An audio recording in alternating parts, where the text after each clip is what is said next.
isiboniso sokugqibela bawo italent. Senza ke loo nto ayonto itheni sizawuphinda zonke into ebezithethwa apha sizawuphinda ngoba sitshisa amathanga.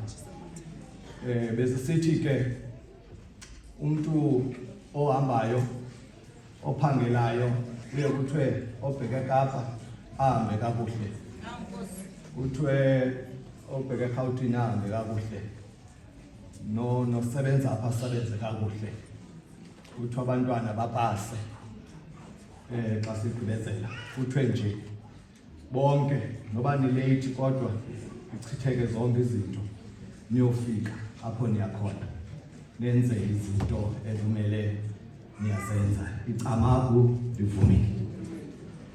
Sokwenza nje loo nto sigoduke, akho nto ingako.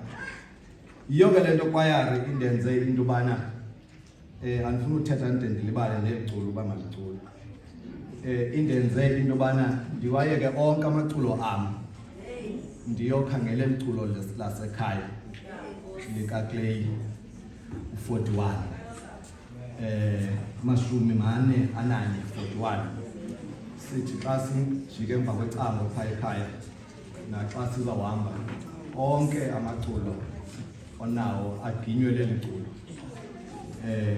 onke amaculo esinawo beginywa leli culo. Ndithi ke masibulele kuYesu ngokuba wasifela, wasenzela izibele ngokusifela kwakhe. Tarhubawo iba nofefe kuthi ithi kivese ukugqibela kwayari xa nilunga abantsundu nabamhlophe bababulele kunye, babavakalise bonke baqulele inkosi. Tarhubawo iba nofefe kuthi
Bye.